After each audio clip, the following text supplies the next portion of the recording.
Bruce, you must have something really good too. Of course I do. It's Bruce Danielson, and I guess I'm here to entertain you too.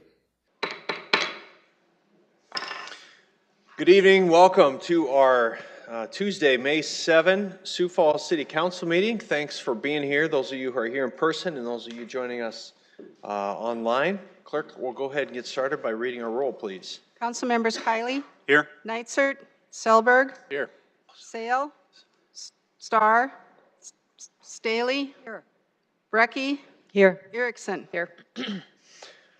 All right, it's my honor to introduce Pastor Kevin Schneider from Good News Church here. He's going to give our invocation this evening, so I'd ask that you rise for that and then stay standing for our Pledge of Allegiance to follow immediately after.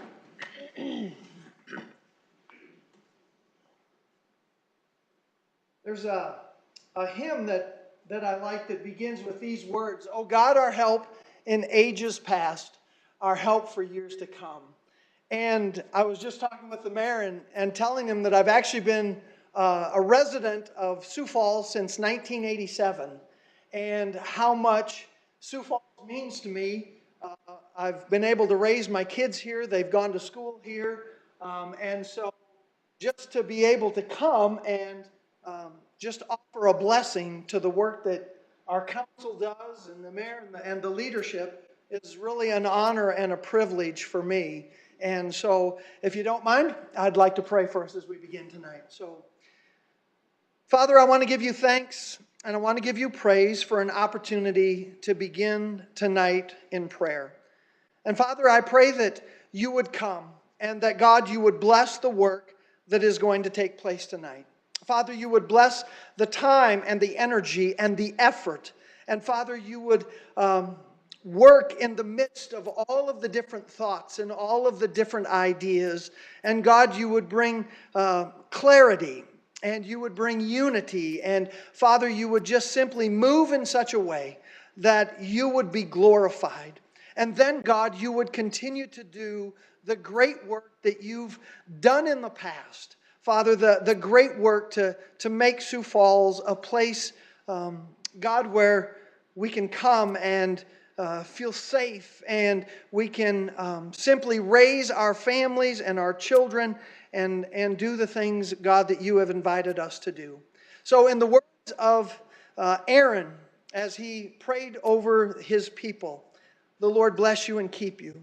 The Lord make his face shine upon you and be gracious unto you. Tonight may the Lord lift his countenance upon you and give you his peace as he leads you tonight. For it's in his name we pray. Amen. Amen.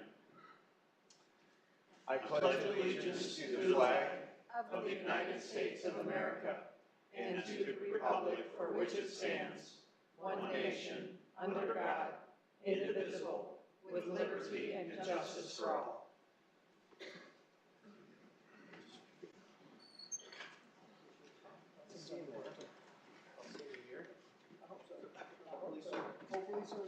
When you pull something on the consent agenda, did you do it right here, right there? Is that where you pull?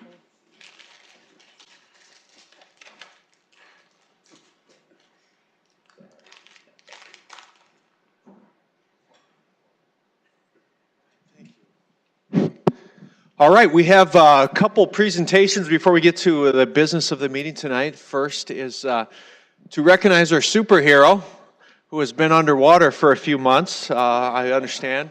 And Mike, good to see you. We're proud to recognize you tonight. I'm going to turn it over to Councilor Erickson for that.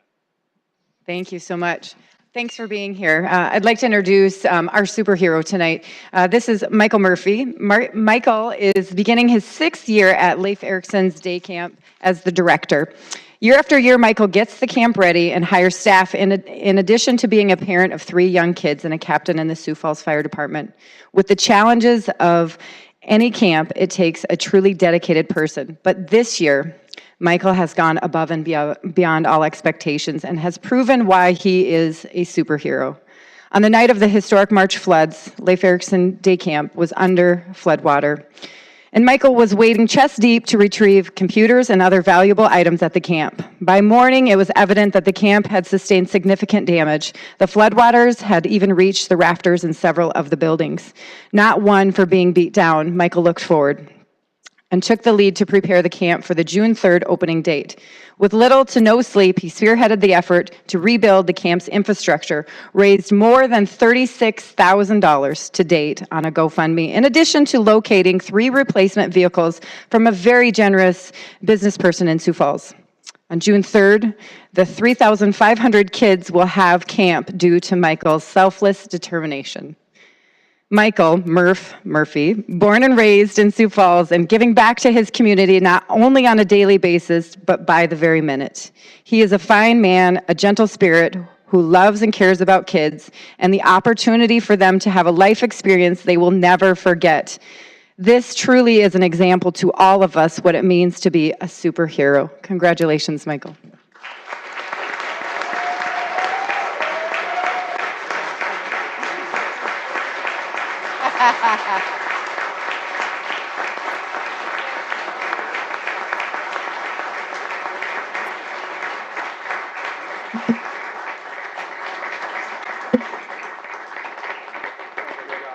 And I have a certificate for you too, and I forgot it at my desk.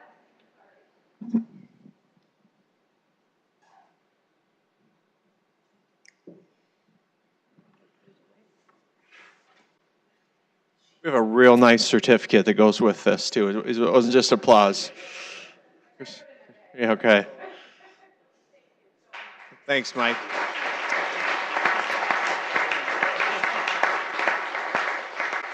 All right, I'd like to invite up Todd Stone to come up here, and Rachel, there you are, to come up here as well. It's also my honor tonight to be presenting a very special award to Mr. Todd Stone with Stone Group Architects. And Todd took on a very ambitious project. Is that understating it? In a very historic rehab of the East 7th Street Fire Station, which is next to Heritage Park downtown. I think you probably got a little more than you bargained for, but the end product is incredible.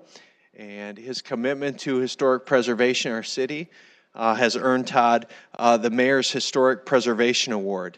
And I'm just going to read this back to you, and then I'll give Rachel the mic here. The Board of Historic Preservation, City of Sioux Falls Mayor's Historic Preservation Award, presented to Stone Group Architects and Bedrock Development, LLC, at 600 East 7th Street. In recognition of the achievement of historic preservation to the National Register of Historic Places, the preservation of the East Side Fire Station and Branch Library demonstrates your support of the city of Sioux Falls and promoting its rich history.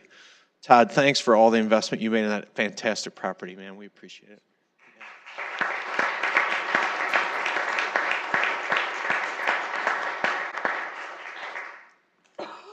At the 1966 U.S. Conference of Mayors, a report was written stating that American cities were suffering from rootlessness caused by the destruction or alteration of structures important to cultural heritage of the nation.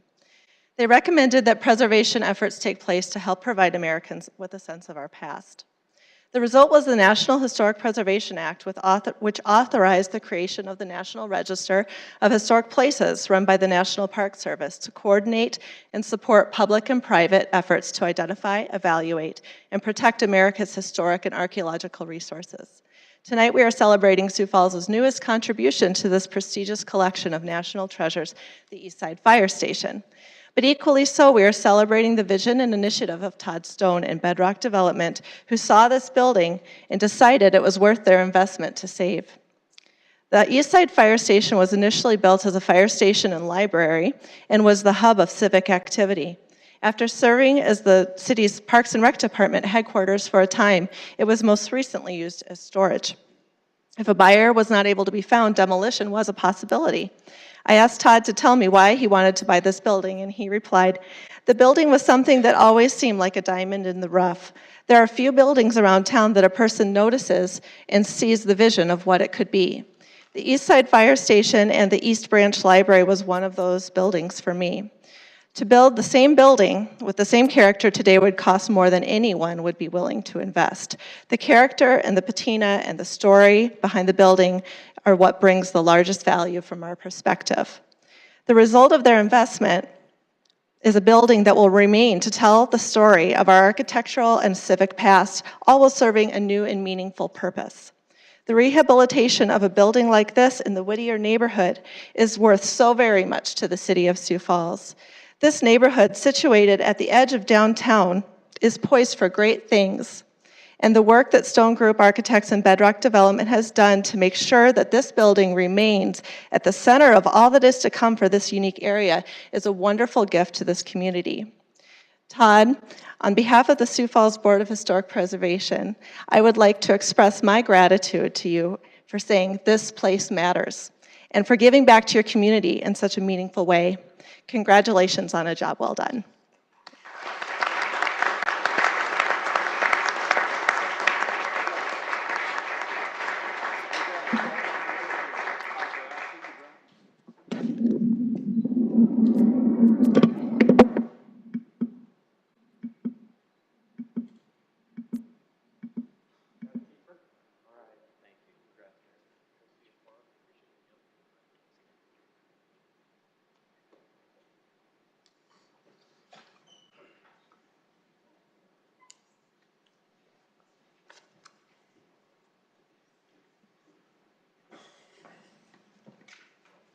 As always, you're welcome to stay, but you can feel free to leave as well. It's just good stuff getting started.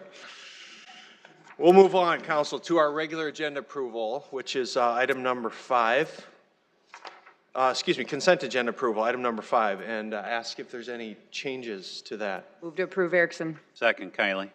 All right, move to approve by Erickson and seconded by Kylie. I'd like to. Councilor Brecky? Okay. Is it appropriate to do it at this point? You bet. I'd like to pull items 24, 25, and 26 and put them at the end of the agenda, if you would, please. The end of the evening? Okay. No, at the end of the, at the end of the evening, yes, that's correct. Okay. 24, 25, and 26.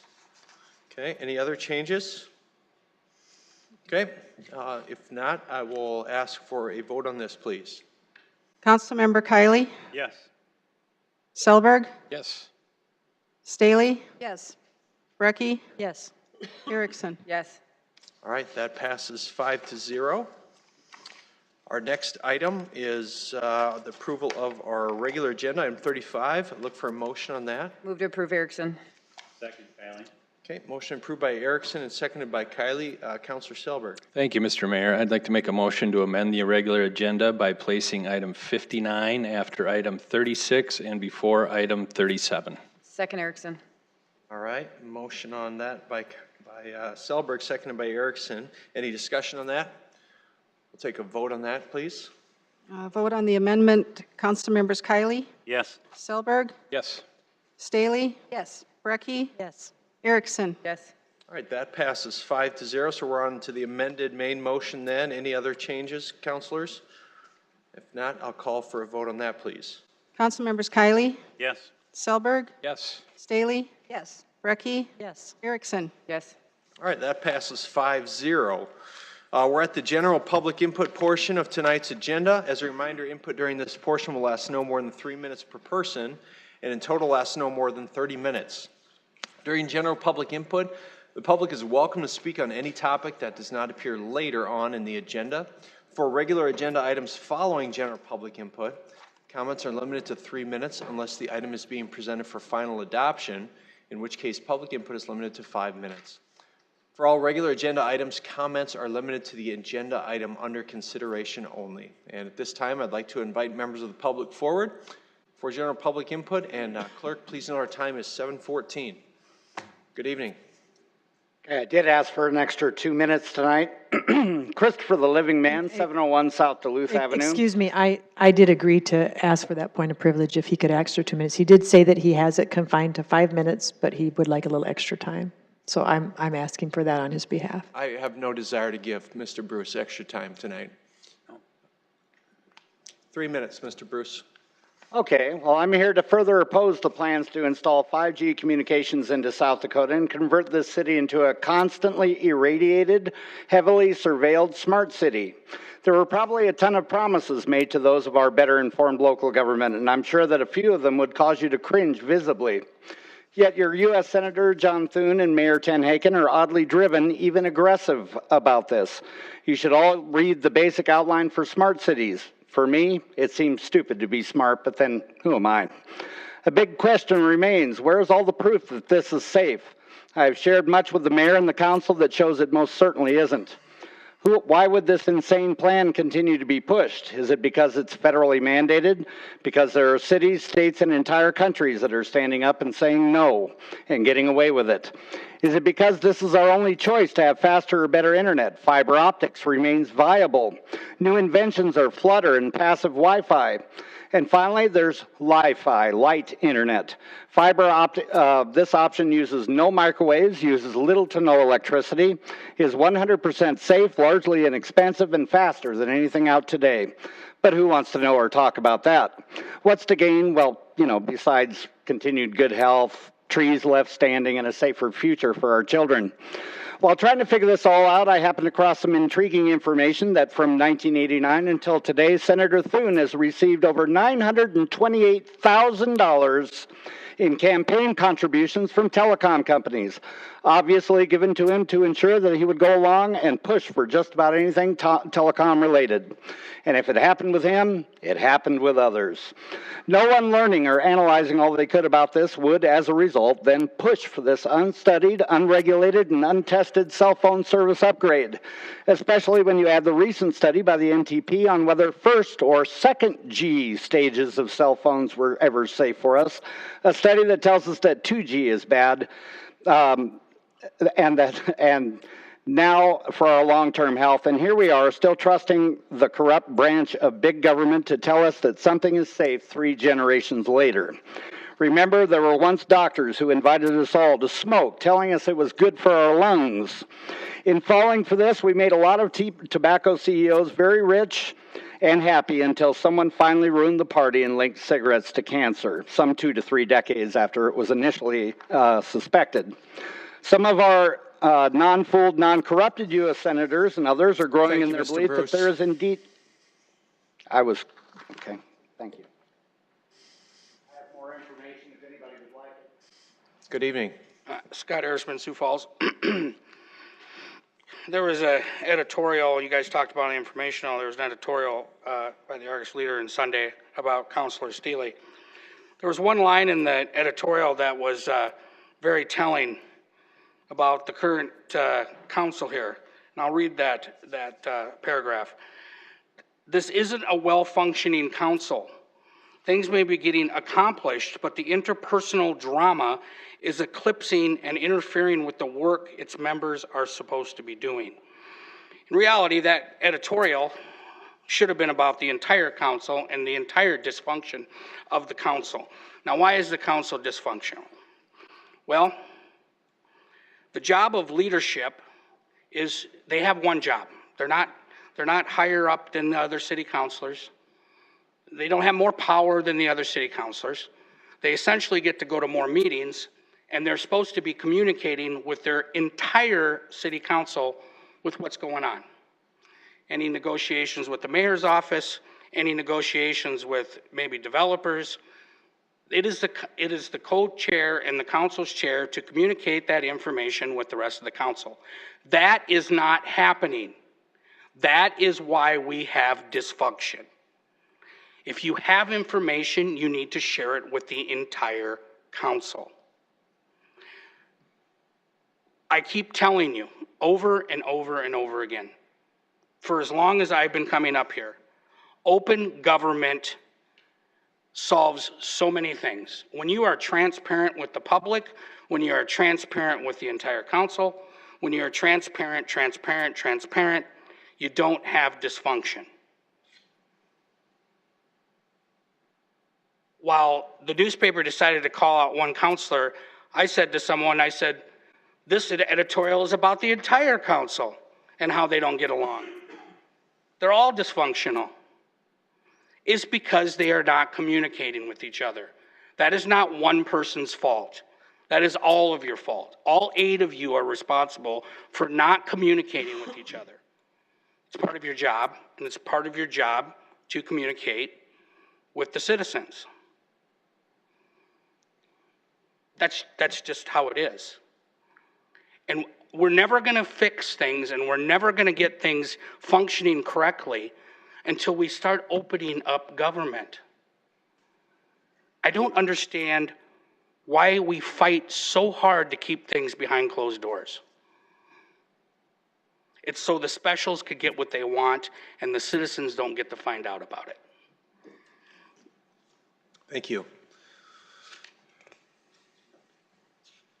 Good evening. Dwayne Skipper, Sioux Falls.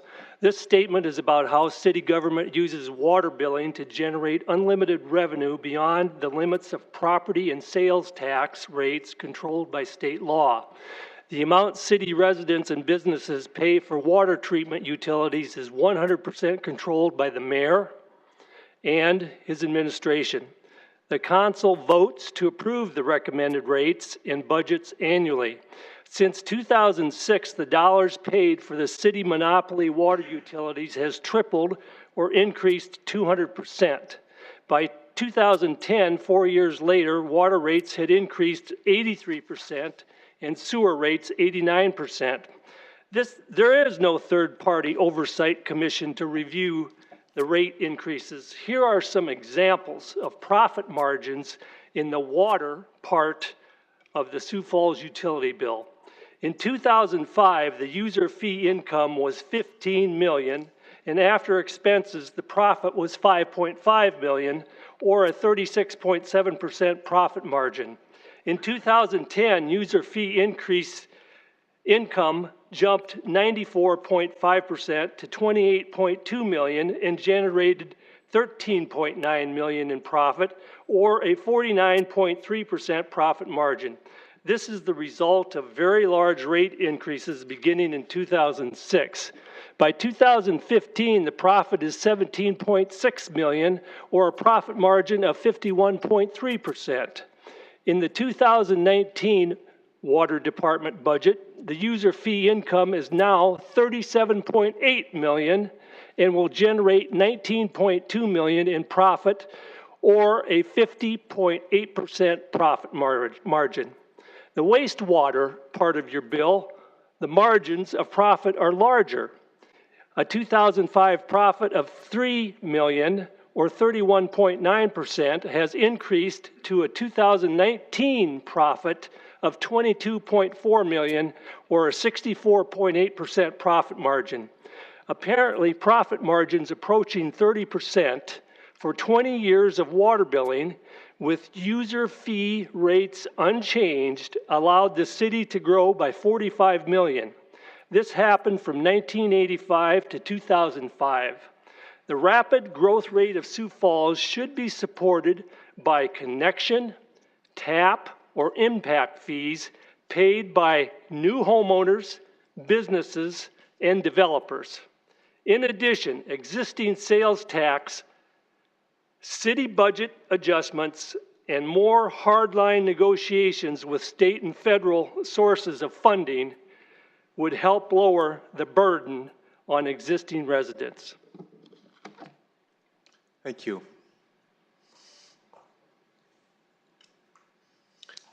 Good evening. Good evening. I'm John Mathias from Sioux Falls. I'd like to share some ideas about Facebook tonight.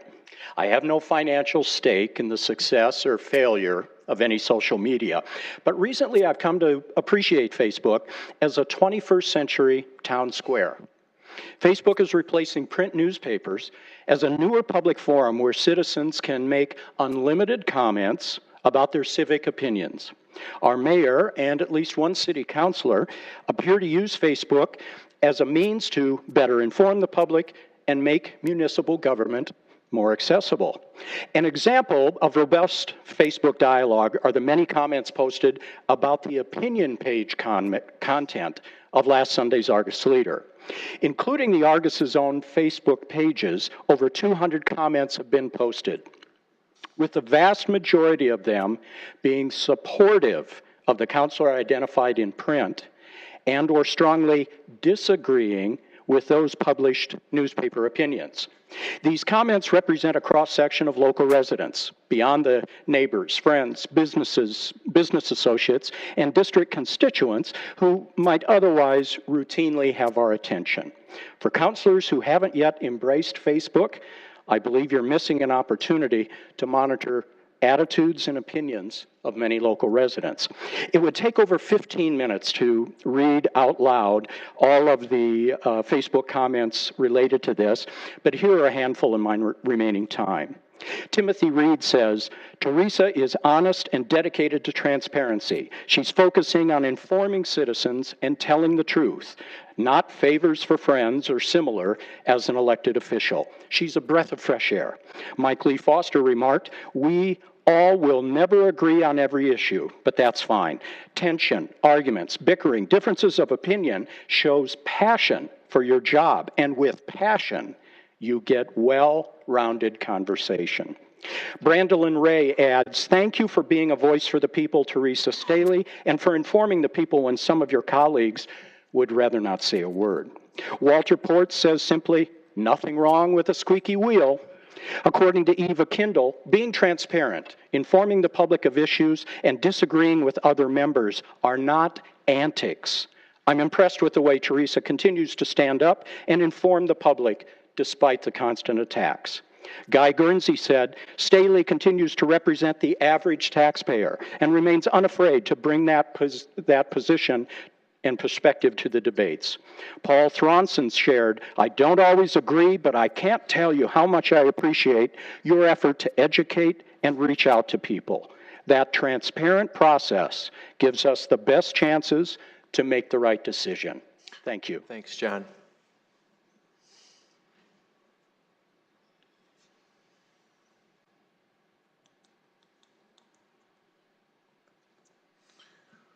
Good evening. Greetings. I'm David Zokaitis, and I have a few comments concerning special meetings from the City Council. Not very many comments. Oh, and I get some help here from Sierra. Flipping pages. All right, so special council meetings, we have them once in a while, rarely actually, and they're great for expediting critical solutions, which do come up from time to time. But when we have special meetings, it would be helpful to announce them at the previous regular meeting so that everybody's aware that, oh, next week, one more meeting. And I'm asking that you could schedule those at the same place and the same time, Tuesday, 7 o'clock here, so that people who know there's a special meeting don't have to wonder where and when. And all of this is good for encouraging public participation. And as is my norm, can you get it one? We should try to enjoy our beautiful world. So with that, have a good evening. Thank you, David.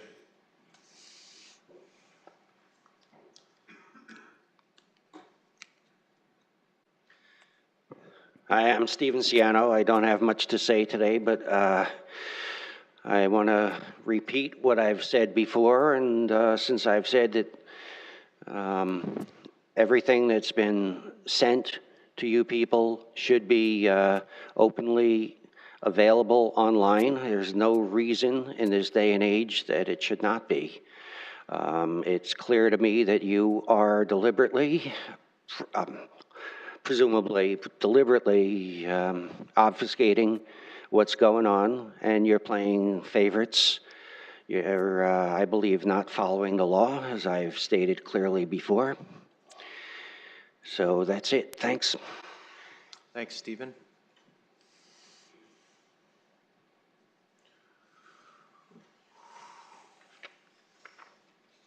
Good evening. Tim Stanga.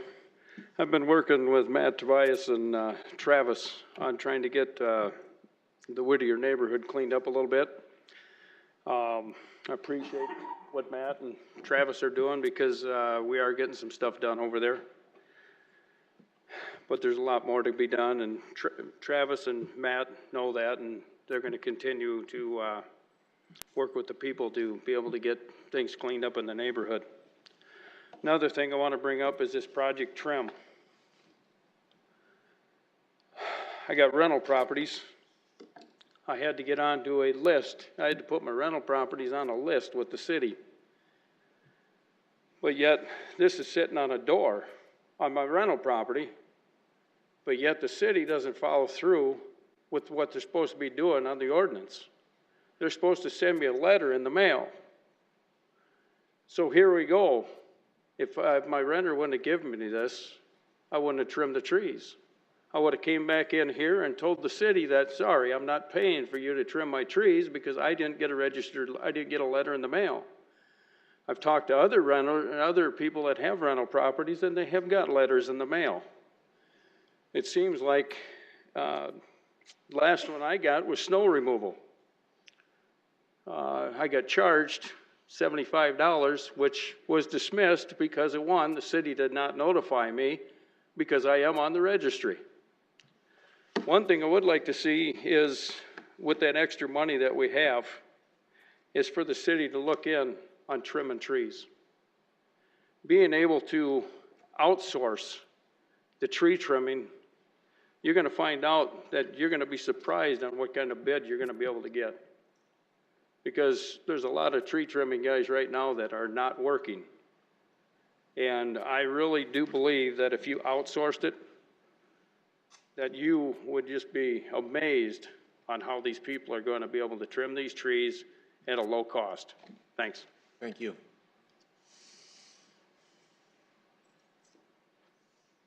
Good evening. Good evening. I'm Catherine Riffle. I represent homeless, displaced persons and those without shelters. I was pleased at a meeting I had recently with city offices, and I thank you for moving ahead.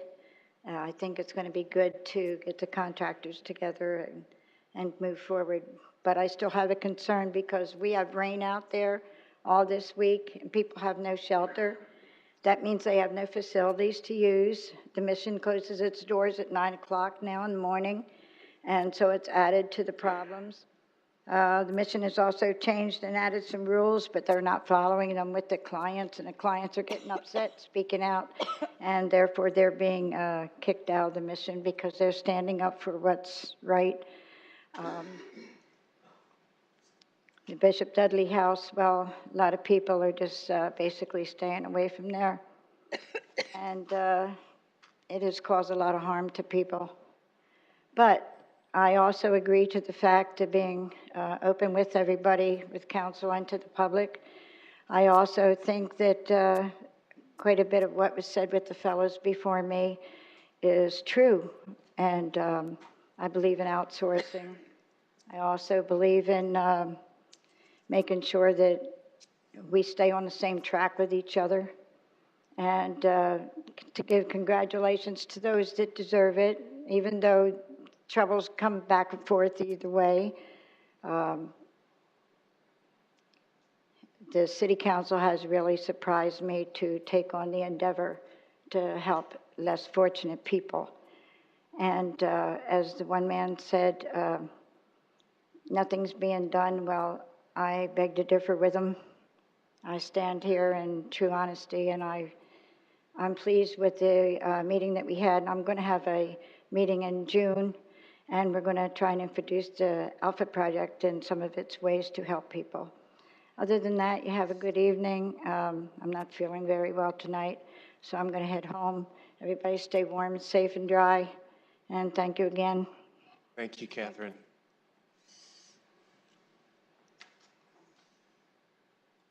Sierra Broussard, Sioux Falls. Are you ready for this here? Okay. The famous, where's the screen on here? The famous police officer, right here, 9 months in the making, arrests people, and a council member is behind it. For King Cutler's law firm here. So then when they charge me bogusly, we get a dismissal here. Mind you, the city attorney's office thought that they can prosecute it, and they don't even know the trespassing laws here. Mayor, so you need to address this with your chief of police, because I am suing Mr. Blake Davis here. Now, getting back to council members that want to badmouth me on the streets because y'all saw the video, Some people don't like to hear it when I tell about crime, and I don't care, because if they were to walk in my shoes, they couldn't walk a mile. I go through hell out here because of people judging and putting their mouths on me. This is what's wrong with people. We don't know how to lift each other up, and we need to learn and start lifting each other up instead of bad-mouthing people here. Daniel Hager has took the place of Colleen Moran and somebody else in the Human Relations Department, I heard. So I'm here to say that Toystra here has hired Daniel Hager to be part of the city here. I think it was very important to recognize him for that. I don't know why he wasn't recognized, but I'm here to recognize him, and I told him I would be here to do that. Now, we're going to still continue with Mr. Ken Cutler. And we're going to continue here fighting with the chief of police to get this crime out of the neighborhoods. And every council member should be on board. I don't care if it's a rich landlord or poor. Mr. Ken Cutler and everything that's going down there with his illegal immigrants and undocumented immigrants and letting it happen and aiding and abetting needs to come to justice. It's very disturbing that we only have certain council members that are hopping on board with this. Arrest is going to be made back on that property here shortly. And I'm pushing everything I can to get Mr. Ken Cutler to seek justice in the courthouse. And I'm working every day with the police department to make it happen. But when you have an officer that is not trained, that's only been on the force since August, and does a bogus arrest, don't have time to look at no video and wants to ramrod it through the court system, and then I have to sit there and thank God for the prosecutor that said that lack of evidence, we're going to dismiss it. This is not how government should be ran. It's not our chief of police, it's the mayor's chief of police. And we need to start voting for our own chief of policeman here and start having it appointed by the city halls and the city attorney here. Thank you. Anyone else this evening for public input? All right, clerk, we'll move on to the next item, please. Item 59, which is moved forward, a motion providing advice and consent to the appointment of Jeff Eckhoff as Director of Planning and Development Services. All right, I'm going to pass the gavel to Councilor Erickson for this item and address this. Council, as you know full well, it's my honor tonight to be bringing forward my recommendation for Jeff Eckhoff to be appointed as our Director of Planning and Building Service or Development Services. Most of you know Jeff. You've had a chance to meet with Jeff. Jeff is someone we're very lucky to want to jump into the bowels of city government. We have a city right now that is growing rapidly, and with that comes a lot of opportunities and a lot of challenges, and a lot of those opportunities and challenges fall in our Planning and Development Services Department. And so when we knew we were going to have an opening here, I looked high and low. We actually had several good candidates, but for someone who had planning experience, but more importantly than that, to me, was relationships throughout the region. As we grow and continue to move east, west, north, and south, we're growing every direction. Finding someone who has a strong reputation in the region, who has been in the government sector, who understands economic development, which is also a part of this team now, was very, very critical. And so I'm pretty proud of the first few appointments I was able to make in the first year. And I think we have another home run here in Jeff Eckhoff. So what I would love to do is welcome Jeff up, if you'd be willing to come up, Jeff, and speak to this, and then we'll open it up for public input in case anyone has anything to say about Mr. Eckhoff. But I want to say while you're here at the podium, thanks for answering this call to serve. I know I caught you out of the blue when I called you, and I said, Jeff, have you ever thought about working for the city? And there was a long pause, and we've had several good discussions, and I think the community realizes what a rock star we have in Jeff Eckhoff to be taking the reins here. So thanks for answering this call to serve, and we look forward to working with you. So. Thank you. Mayor Tenhaken, councilors, thank you for this opportunity. It's incredible. Most of you probably know I was raised in the small town of Hurley, about 35 miles from here, so I have lifelong memories of coming to Sioux Falls. For the past 25 years, my wife and I have made our home here and raised our family here. And for 16 of those years, I was fortunate enough to work for the Development Foundation and got to see firsthand the importance of collaboration, partnerships, and the role that the cities play in their own future for growth and for quality of life for the citizens. In respect to former directors Metley and Cooper, their legacy and their tracks that they left behind is not, and the responsibility of this position is not lost on me. And so it is with great humility and great gratitude that I thank you for this opportunity. Thank you, Jeff. Thank you, Jeff. We'll open it up to public input first, and then if there's any questions from the counselors, we will have you come back up for questions. Thank you so much, Jeff. Is there any public input on this particular item? Stephen Ciano. I want to air my objection to the use of the term rock star, as I've heard it now a couple times in reference to people being hired by the city. Thank you. Is there any other public input? Okay, I'll turn it over to the City Council. Any questions, comments, anything from the council? Councilor Kiley. Thank you very much. Well, I've had the pleasure of serving on a board with Jeff, and I know that he's a man of very high integrity, and he's going to do a good job, even though you are filling some pretty big shoes that preceded you. One of your comments was that it's an incredible opportunity.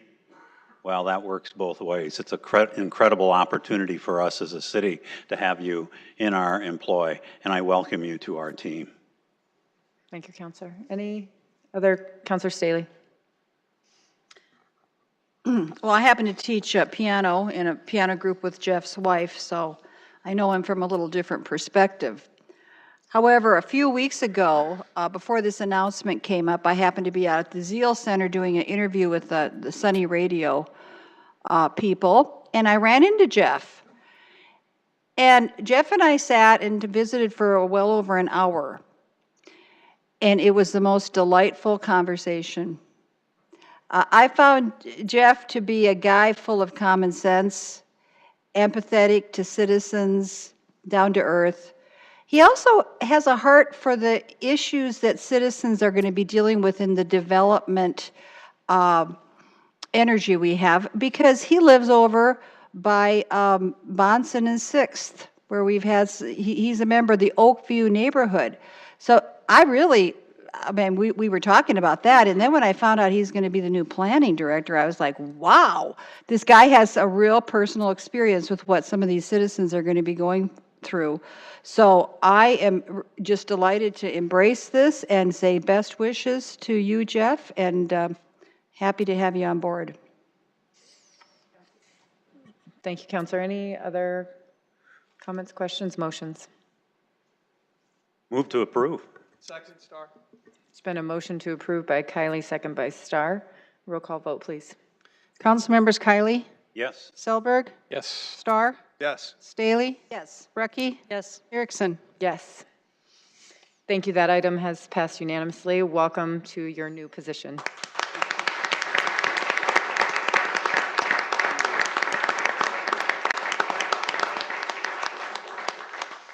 We start at 6 a.m. tomorrow. Next item. Item 37 is a new 2019 retail wine and cider and new 2018-19 retail malt beverage and South Dakota farm wine licenses for Obscure Brewing Company, 5200 East Garfield Street, CUP not required, pending final inspections per Fire, Health, and Building Services. Item 38 is a new 2018-19 retail malt beverage and South Dakota farm wine license for 777 Casino, 5237 West 26th Street, with conditional use permit 9993-2019 being approved on April 3rd, 2019. Pending permit issuance and final inspections per Fire, Health, and Building Services. Item 39 is a request to include video lottery terminals with the new 2018-19 retail malt beverage and South Dakota farm wine license for 777 Casino, 5237 West 26th Street, with conditional use permit 9993-2019 being approved on April 3rd, 2019. Pending permit issuance and final inspections per Fire, Health, and Building Services. Item 40 is a special one-day malt beverage and special one-day wine licenses for Catering America to be operated at Poet, 4615 North Lewis Avenue for a fundraiser on May 8th, 2019. Item 41 is a special one-day malt beverage license for Almost Home Canine Rescue to be operated at 300 North Sharapa Place East Parking Lot for a 605 Summer Classic on June 21st and 22nd, 2019. Item 42 is a special one-day liquor license for TNT Entertainment to be operated at the Albert House Parking Lot, 337 North Phillip Avenue for a concert on July 12th, 2019. Good evening, Jamie. Good evening, Jamie Palmer with licensing. I'm here to answer any questions you may have on items 37 through 42. Thank you, Jamie. Anyone from the public here to speak on any of these items tonight? Councilors, do you have any questions for Jamie? Move to approve Erickson. All right, motion to approve by Erickson and seconded by Kylie. Any discussion, council? All right, a vote on this, please. Councilmember Kylie? Yes. Selberg? Yes. Starr? Yes. Staley? Yes. Brecky? Yes. Erickson? Yes. All right, that passes 6-0. Next item. Item 43 is a second reading, deferred from the meeting of Tuesday, April 2nd, 2019. An ordinance of the City of Sioux Falls, South Dakota, rezoning property located at 3920 South Hawthorne Avenue from the RA1 Apartment Residential Low Density District to the O Office District number 9928, 2019, and amending the official zoning map of the City of Sioux Falls.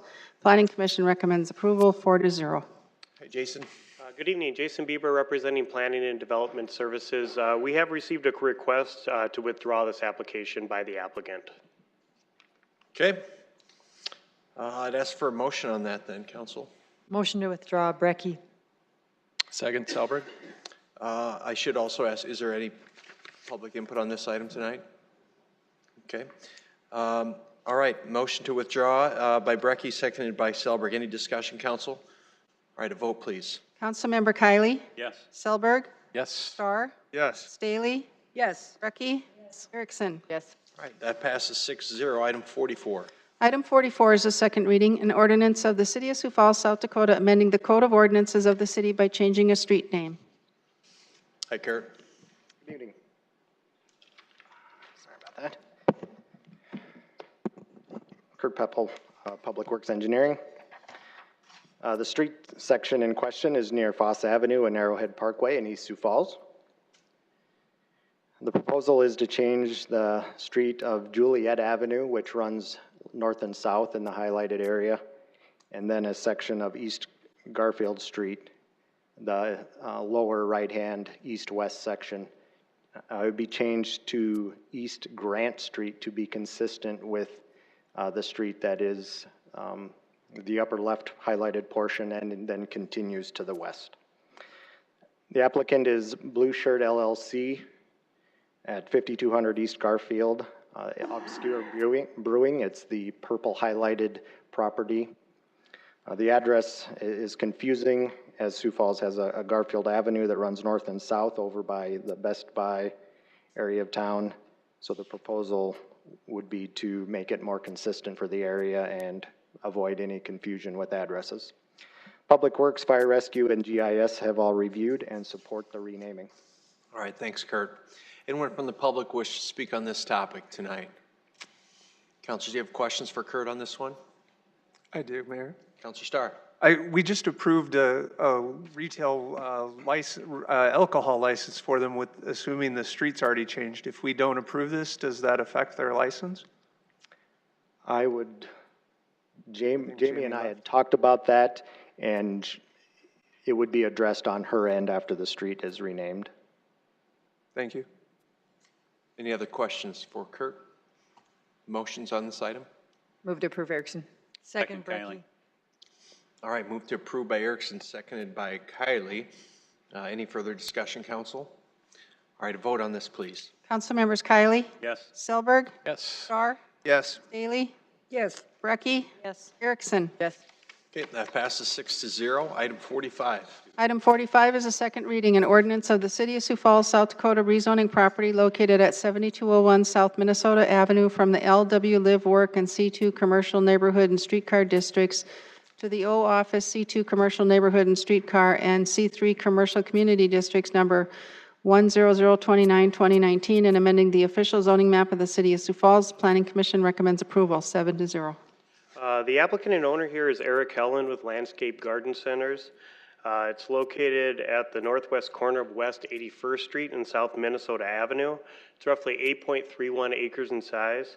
The purpose of this rezoning is they're looking at redeveloping the existing Landscape Garden Center site. They will look at constructing a new Landscape Garden Center building in the southwest corner of the property. In the northwest corner, they're looking to construct a new office.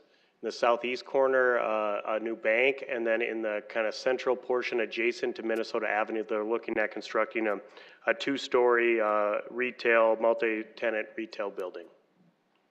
Thanks, Jason. Anyone from the public wish to speak on this item tonight? All right, counselors, do you have any questions for Jason on this one? Move to approve Erickson. Second, Selberg. Move to approve by Erickson, seconded by Selberg. Any discussion, council? All right, a vote on this, please. Council members Kylie? Yes. Selberg? Yes. Starr? Yes. Staley? Yes. Brecky? Yes. Erickson? Yes. All right, that passes 6-0. Next item. Item 46 is a second reading. An ordinance of the City of Sioux Falls, South Dakota rezoning property located west of South Schaefer Drive and south of East 26th Street from the RD1 Twin Home Duplex Residential Suburban District to the RD2 Townhome Residential Suburban and CN Conservation Districts, number 9926-2019, and amending the official zoning map of the City of Sioux Falls.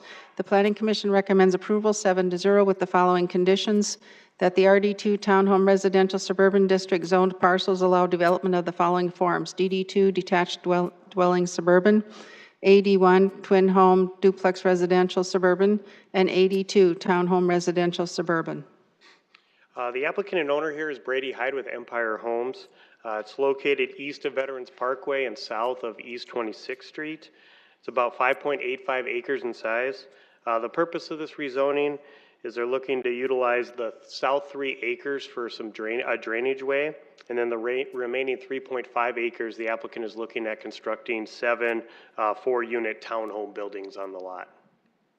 All right, thanks, Jason. Anyone from the public care to speak on this topic tonight? Council, do you have questions for Jason on this item? Motions to make. Move to approve. Okay, do I have a second? Second, Selberg. Move to approve by Kylie and seconded by Selberg. Any discussion, council, on this one? Just, Mr. Mayor, I was a little slow. If I could, Jason, the applicant's fine with the conditions. It fits what they're doing, and they didn't have any objection to us placing those conditions?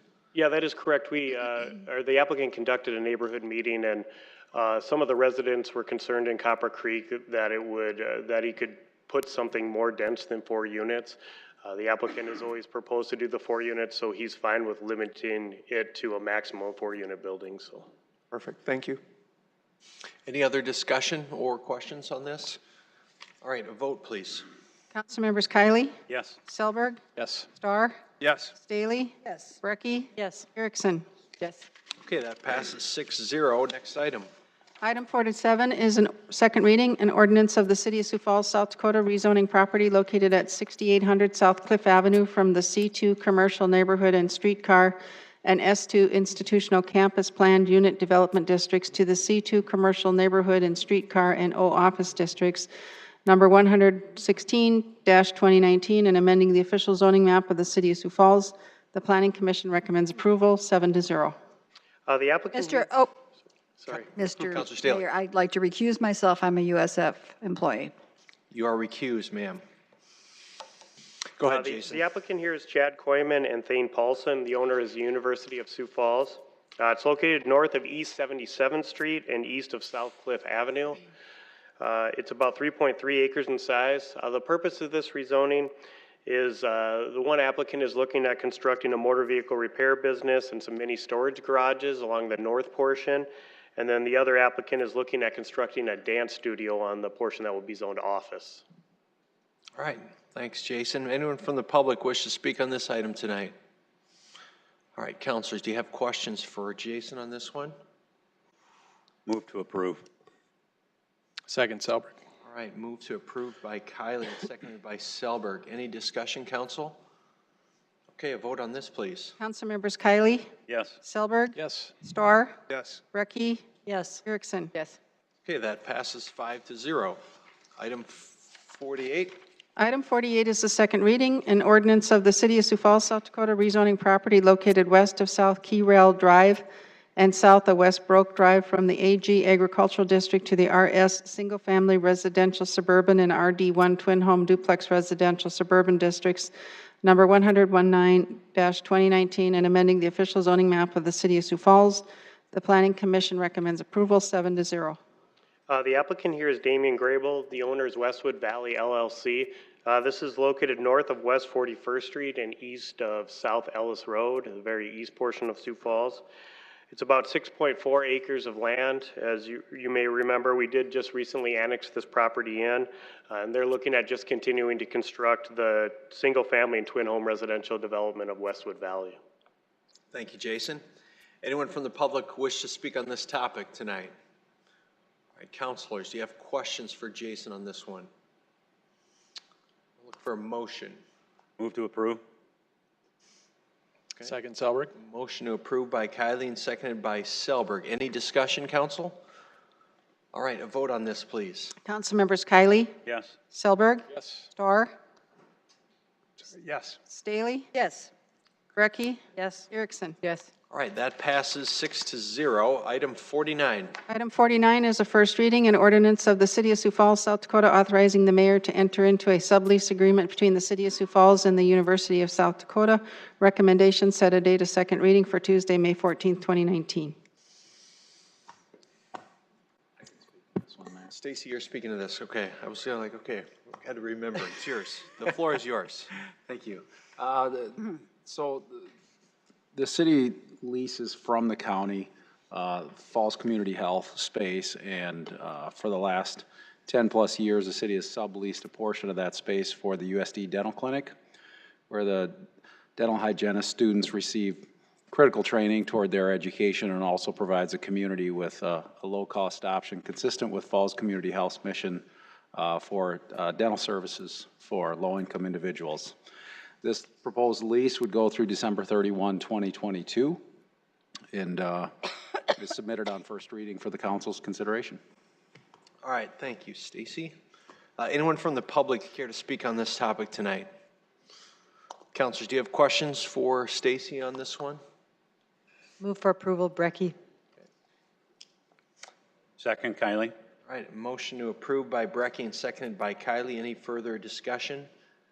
All right, a vote, please. Councilmembers Kylie? Yes. Selberg? Yes. Starr? Yes. Staley? Yes. Brecky? Yes. Erickson? Yes. All right, that passes 6-0. Item 50. Item 50 is a first reading, an ordinance of the City of Sioux Falls, South Dakota, providing supplemental appropriations, highway and streets, sales use tax fund, $1,875,000. Facility management sales use tax fund, $1,210,000. General government construction fund, $290,000. Recommendation, set a date of second reading for Tuesday, May 14, 2019. Good evening, Sean. Good evening, Sean Pritchett, Director of Finance. This is in follow-up to an informational presentation that we had made 2 weeks ago. So the request tonight is for the first reading on a supplemental appropriation, primarily from the Sales and Use Tax Fund. However, there's a smaller appropriation that would be from the General Government Construction Fund, and I'll kind of walk you through that as well. So this is primarily a lot of information that we had covered during the informational, so I'll run through that briefly again, and then there's a couple of additional slides here that I'll walk through as well in follow-up to some questions that came up during that presentation. So the appropriations request on the supplemental side will be for priorities that were primarily outlined by the mayor and the city council. The first piece of that appropriation was approved and adopted at the last city council meeting, and that was $1 million that was to be utilized for flood-prone properties near Tomar Park. So the second and third, I guess, portions of this appropriations request is related to improvements to the third floor of the city center in preparation for the triage center to be located in the city annex building, as well as for street improvements. We currently have about $4.6 million in available funding. in the sales and use tax capital fund. And as I noted, $1 million of that was adopted and appropriated at our last city council meeting for the parkland acquisition and flood-prone homes near Tomar. We are requesting $1.21 million to be appropriated from the sales and use tax fund. This will be used primarily for the build out of the third floor of the city center, allowing for the relocation of the Department of Innovation and Technology, and allow the city annex building to be utilized as a triage center. It also, with this request, is $1.875 million request for streets improvements in the city of Sioux Falls here. That would leave $554,000 not appropriated at this time that could be utilized at some time or appropriated in the future. In regard to the triage center, as I noted at the informational, we're in the implementation planning phase with the city participating with the partners from Sanford, Avera, and the county as they look for the implementation and development of the triage center, which has been talked about quite a bit with this group and with others in the community. And we had worked with Policy Research Associates and developing that kind of report and roadmap to the development of that triage center. As part of that process, they had looked at preferred locations and had identified and settled on the city annex building as being a preferred location for the triage center, due primarily to its location, proximity to the healthcare providers, as well as to law enforcement, as well as the layout of the building being conducive to the purposes of the triage center. It gets back to the roots of that building having been used as the city's community health clinic as in the past as well. With this, and because the Department of Innovation and Technology is currently located in the city annex building, the appropriations request is to allow for the completion of the build out on the third floor of the city center to allow for that relocation and to make that city annex building available for the triage center. So the total cost of that build out for the third floor is approximately $2 million. Again, 1.21 is requested from the sales and use tax fund. There would be $840,000 additionally needed to fill in the rest for that construction. And I'm going to talk a little bit more about that here in a second on how that plays out. Councilor Starr, at the informational presentation, you had asked for an update in regard to where we kind of stood with the city center construction budget. So as you're aware, the city center has been constructed and the first two levels were completed with build out. That was a $21.9 million budget. To date, we have paid approximately $20.9 million. So we have about $1 million left as part of that project, approximately $270,000. So you'll see under the budget balance to finish, professional fees and for construction about $270,000. That's obligated, it's encumbered, but has not gone out the door, hasn't been paid yet. So those were part of previous change orders that have already been noticed to the council. The contingency and the part that I want you to focus on is the $743,000. So that's the remaining contingency in regard to this particular project. And that'll flow through here to the next slide here. So the $743,000 contingency, we reduced that down by $194,000 approximately. Those are change orders that we're still expecting for the completion of the original scope of work, which is the first two floors and the construction of the outer shell in the building. So that would complete those portions as well as some remaining items there. So those change orders, I think, several of them are in process and they'll be noticed to the council, I think, here in the coming weeks as well. That leaves $550,000 approximately unspent from the original budget. So that part, which has already been appropriated, would be dedicated toward the completion of this build out. So that fills in a portion of that $840,000 gap. The other $290,000 that we're requesting comes from the original construction fund, but it was never appropriated. And the reason why is this is interest income that has been accrued on that account while we had the money. So we sold the bonds, we held the funds, we dispersed it as construction continued, but that fund accrued interest during that time. It wasn't appropriated up front because we don't hypothetically generate that interest and then appropriate it on the front end. So that is available to help fund a portion of this project as well, and that's included in the appropriation request for tonight. And then finally, the $1.2 million appropriation from the sales and use tax fund brings us to a total project of 2.05. So you can see that kind of on that sources column to the left of the slide. And then in terms of the uses then, construction would include, is budgeted at $1.5 million for the build out, approximately just shy of $90,000 for design, and then $435,000 that relates to different furniture, fixtures, and equipment, as well as wiring and other needs for completing that space. The second portion of that appropriation, as I said, relates to highways and streets, so that was a $1.875 million request. That will allow us to really look at shovel-ready projects that we can move forward quickly this year that have already been gone through the design phase, and we can go forward with it fairly quickly. So the projects that have been identified by our Public Works Department relates to the asphalt street rehabilitation program, which we would provide an allocation of $1.575 million. That would allow for addressing the asphalt overlay on 49th Street from Marion Road to Solberg Avenue, Minnesota Avenue from 2nd to 4th and from 11th to 18th, and for 6th Street from Minnesota Avenue east of Main Avenue. It would also allow $300,000 to be appropriated for design related to the new high school. As I noted in the informational presentation, when we originally put the CIP together, we weren't aware of where the location, and it hadn't been identified or by the school district yet. Now that it has been identified, we understand that we will have some responsibilities in terms of road build out as part of that project that the school district is doing. So this would allocate some funds to the initial design work so we can get started with that piece. So it wouldn't be necessarily construction related. This would just be initial design as we prepare for 2020. So real quickly, I just kind of wanted to summarize so it was very clear in the appropriations ordinance what the request was for. So for highways and streets, it's for $1.875 million from the sales and use tax fund. For the facility side, so for the third floor city center build out preparation for triage center, the sales and use tax amount is $1.21 million, and then also a $290,000 appropriation from the general government construction fund. Again, that is the interest income that was generated from the construction proceeds while they were being held by the city. The timeline, of course, you adopted the parkland acquisition and flood properties piece at our last council meeting. We're doing the first reading here, and then we'll do the second reading next week on May 14th, should it be approved and moved forward today. And then if it's approved, we would also request an approval of a resolution on May 14th amending the capital improvement program. Questions? Thank you, Sean. I would just like to remind everyone that he's been with the city for 6 months. I mean, this guy has got spun up quickly. Great job, great presentation. First, ask if there's any one from the public that wants to speak on any of these topics.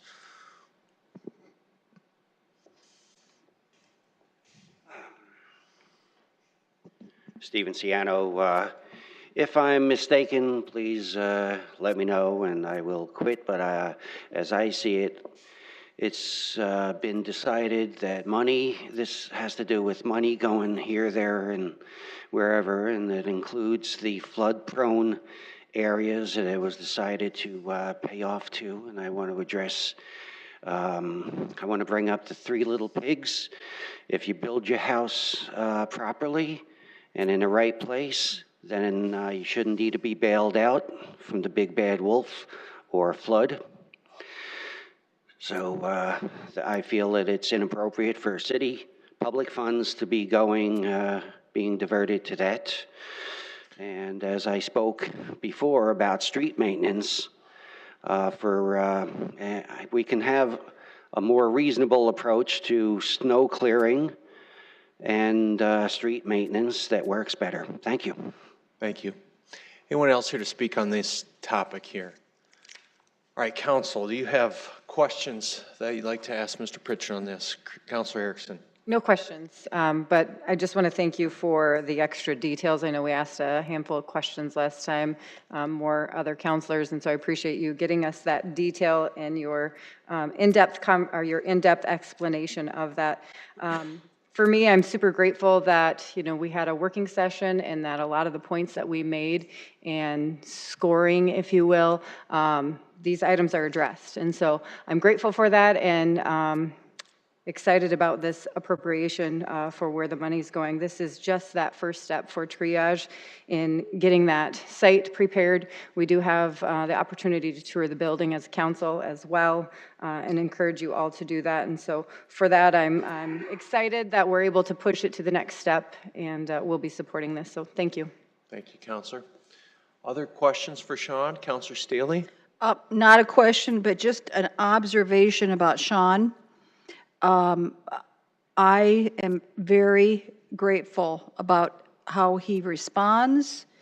To me, I've seen great transparency with this, I'm going to call you a young man, but he's been very helpful, user-friendly, and as we see, he listens to what we ask for, and he brings it back and gives us the information we need. And he also, we did do that budget working session where we threw out ideas that we thought would be important to the citizens, and he listened to that as well. And I think he's in the mayor, I'm going to just give you a little thumbs up, a big thumbs up, that I think you're listening to what we're saying, and it's being incorporated into things moving forward, and that's really exciting. So I appreciate working with you, Sean.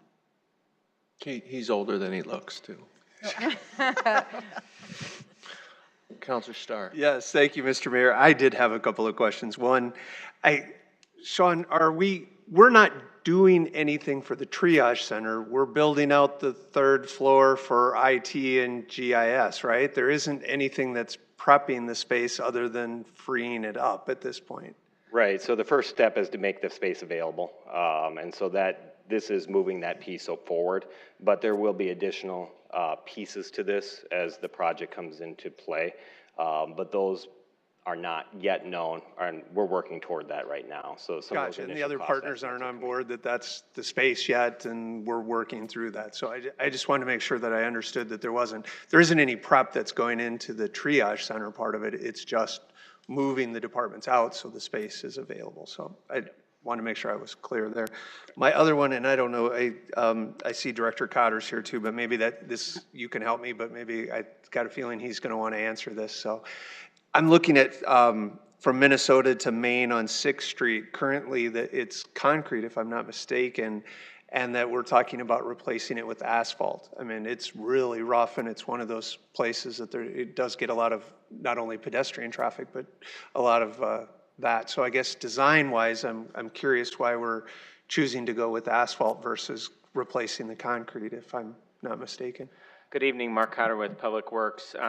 We'd take a similar strategy with that section of 6th Street that we did with Minnesota, where we'll grind the concrete to reestablish a profile, and then we'll overlay it. Okay, so it's a mill and overlay. And we're normally getting about 7 quality years out. We've got some of those overlays right now that they're so aged that they're at about that 9-year range, and so we're trying to, when we do those strategies, actually try to have that limit on 6 to 7 years so they don't get to the extent of where they're at today. That's why we're moving forward on both those sections, the north end and the south end of Minnesota Avenue, so we can get those more drivable this year. Nope, totally makes sense. I thought it was a total replacement, so that was where I was headed with the question. So thank you. Thanks, Counselor.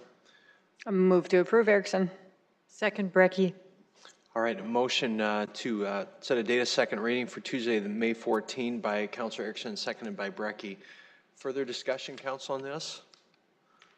Okay, a vote on this, please. Council members Kylie? Yes. Selberg? Yes. Starr? Yes. Daly? Yes. Brecky? Yes. Erickson? Okay, that passes 6-0. Item 51. Item 51 is a resolution recommending that the 2019 Sioux Falls Housing Summit be free of charge and video recorded. Counselor Staley, floor is yours. I am excited about this. I was excited when I heard about it. I think it's going to be a great event. I am uncomfortable with charging a registration fee of $20. And I said it when we were given the informational presentation about it.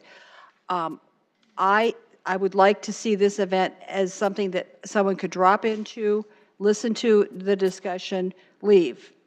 I can tell you for myself as a citizen, if I wasn't on the city council, that would be difficult for me to pay $20 to come to a city-sponsored event.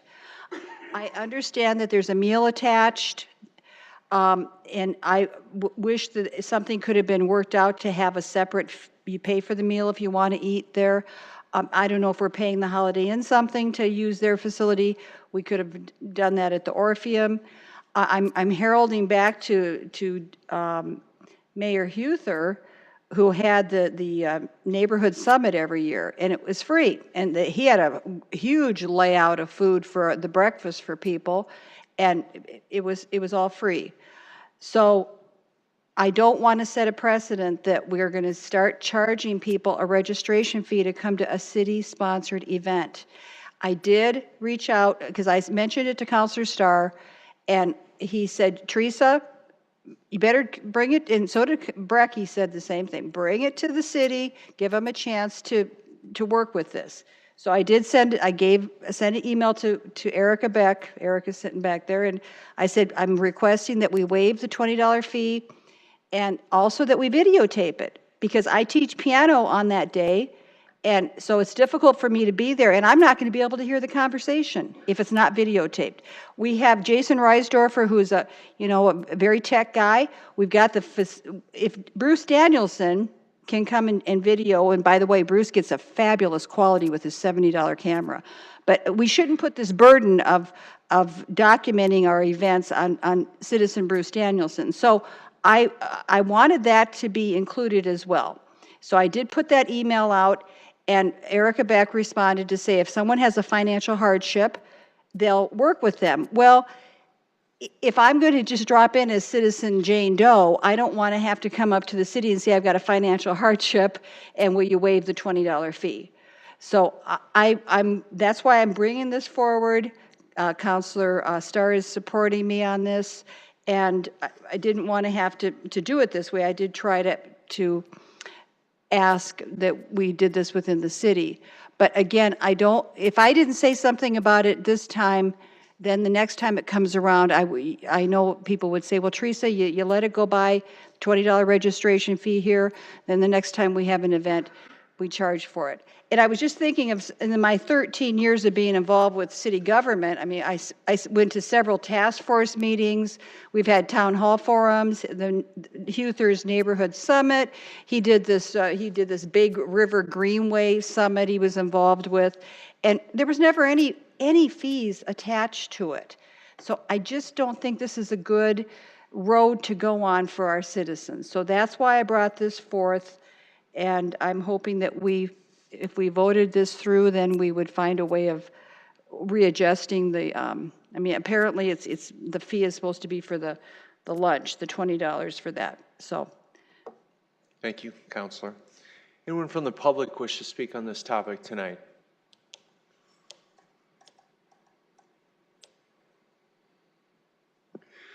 Stephen Ciano, I definitely agree with Counselor Staley. That is inappropriate, and some of us, for whatever reason, cannot easily make it to various meetings. I have had a history of difficulty making it and presenting at this body to these meetings, so that's why I'm seeking actually special recognition. And there's various people that are actually similarly unable to make it for whatever reason, so everything should be documented. Thank you. Thank you. Anyone else care to speak on this topic? All right, counselors, do you have any questions for Counselor Staley on this one? Counselor Selberg?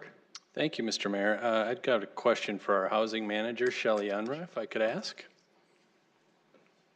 Thanks for coming in tonight. I do appreciate the sentiment, but I mean, again, it's been made clear to me, or at least I've seen through emails, that efforts have been made to ensure that if people want to come to this and are having a problem with this fee, that arrangements will be made, tickets will be set aside. Is that not right? And I think it's been made public because a couple of people have maybe taken us up on it. Yes, actually, this event has been promoted on the city's website, on Facebook. I went on Kello AM to promote this event, as well as on Kello TV to promote the summit. We've had 119 people paid to register for this event. 3 people that have contacted the office requested not to pay the fee, and we accommodated those folks that requested that they were not able to pay the fee. So anybody that called into the office to let us know that they would still like to come but not able to pay the fee, we still accepted their and enrolled them or registered them for the summit. But we have had, even still today, several folks that have called in to register for this event. So it has been a great opportunity for us to do something different. The Housing Division has hosted many public hearings in the past around our consolidated plan, of which have not been very well attended. And these are important for us to gain insight on how we plan housing and how we delegate our programs for those coming years. So these are important conversations to have. But what I urged you to remember is that the Housing Summit is not the only conversation that we seek to have. The Housing Summit is the beginning of conversations around housing. And we were looking to engage different stakeholders in new and different ways through this summit. This is a summit that is similar to what happens in other larger communities across the nation. Denver's summit charges a $78 registration fee for their city-ran summit. So we're not the only one that charges for this type of an event. So it is an opportunity for us to do something new and something different. If it doesn't work, then we can look at that and we can reevaluate for the future. But because of poorly attended public sessions in the past, this was an opportunity for us to do something different. But we will look to seek and have additional conversations with the public going forward. So we will look to partner with our nonprofit organizations, 17 of which will have a vendor booth at this summit, and work with them to figure out how we can meet people where they live. How can we go to folks rather than asking them to come to us and engage in those meaningful conversations? This summit is the beginning of that process, not the end. It is an opportunity for us to figure out what the needs are, what the challenges are from those that create housing and those that use housing as an end user. There is a public hearing phase to this summit where anybody that wishes to attend can attend starting at 2 o'clock.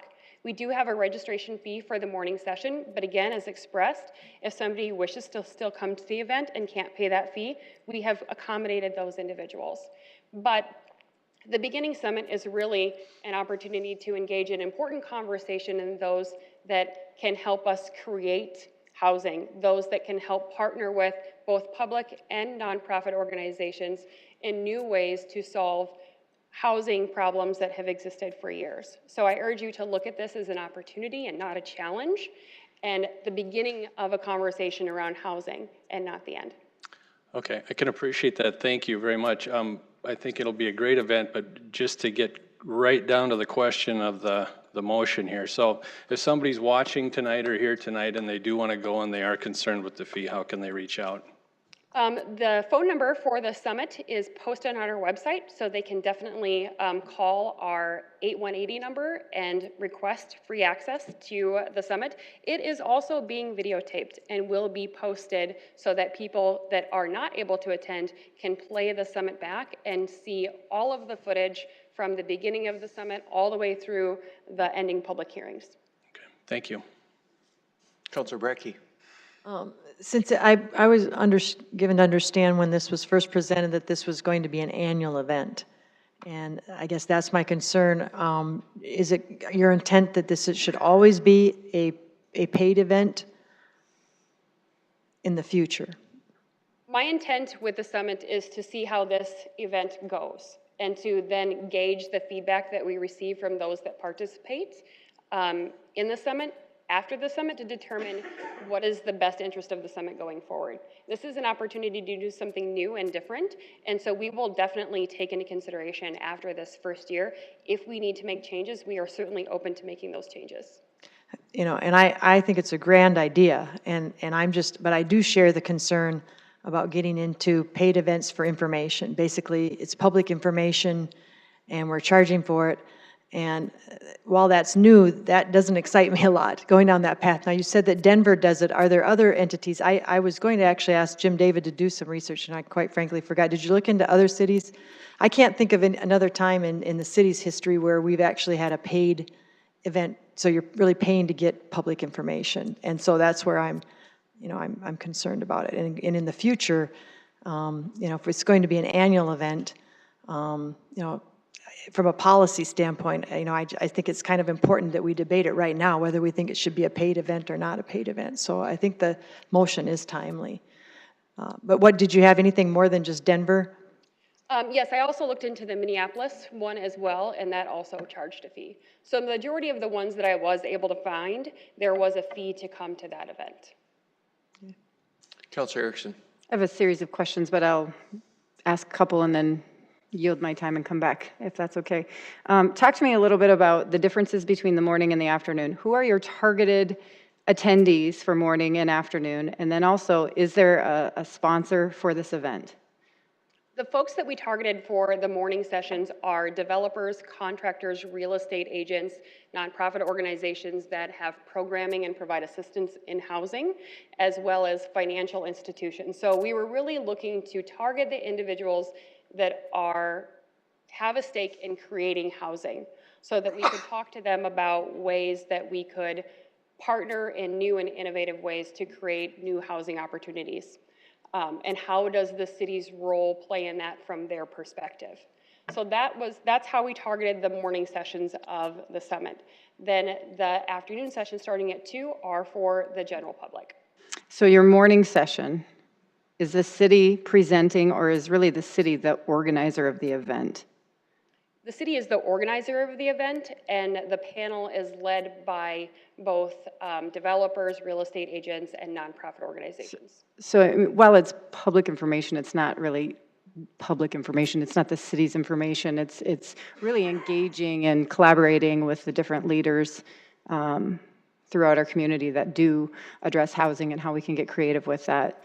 The afternoon, which is free, it's my understanding, is for those folks in the community. And it's my understanding the folks that maybe have the challenges, that can't afford it, that need the assistance.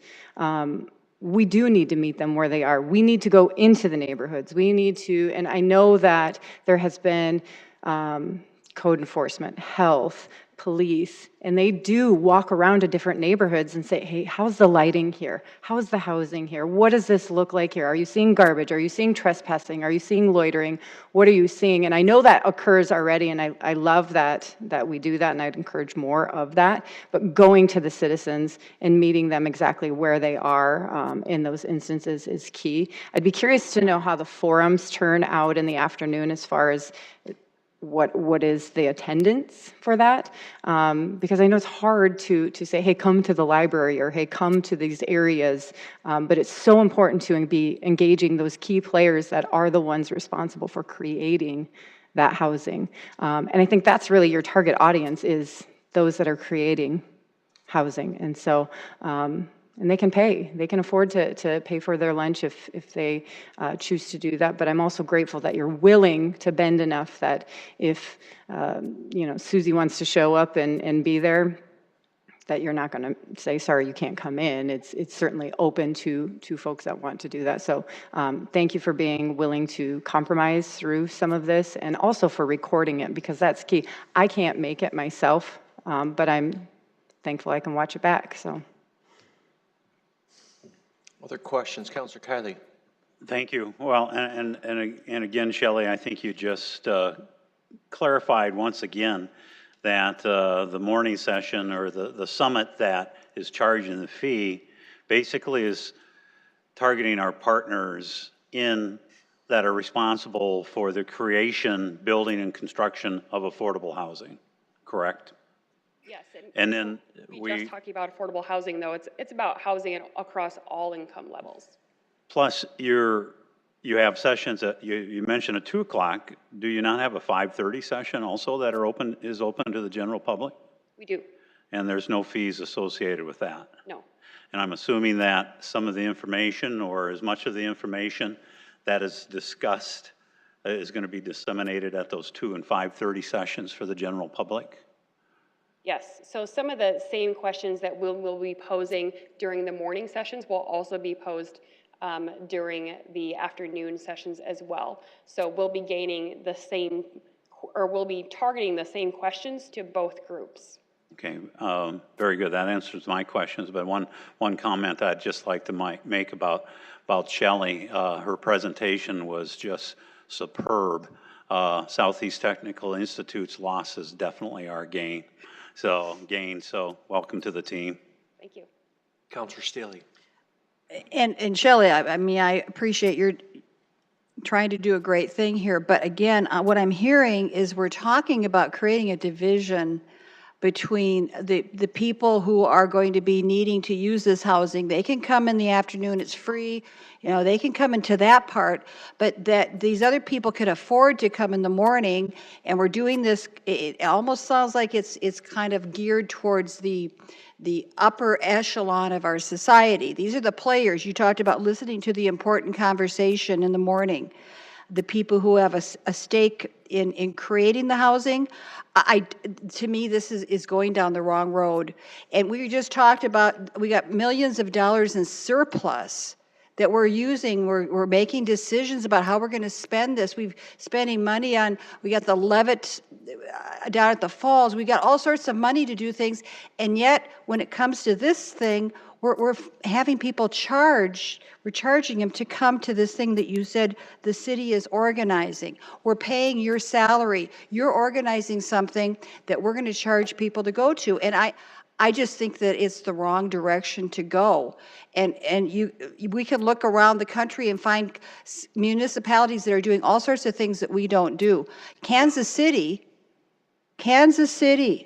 trims their own trees in the boulevard. I mean, I can go around and find places that do all sorts of things. So we're Sioux Falls, and we don't have to charge people to come to these events to hear the discussion. So if somebody like Stephen over there, he's using, I mean, maybe he's doing affordable housing, he should be able to come in and listen to what these people are talking about in the morning and just drop in. You're going to have different sessions. I would say, you know, come on in, drop in. So I'm hoping maybe we can use, again, the Orpheum, or find one of the city-sponsored facilities that moving forward where we wouldn't have to charge a dime. And then if you want to pay to have a meal together, then fine. But it's a sad commentary if we get more response from people because we're charging them $20 than if it's free. I mean, I don't even know how that plays out. But I'm standing by my desire to waive the fee. Would you like to make a motion on that? So I would move that we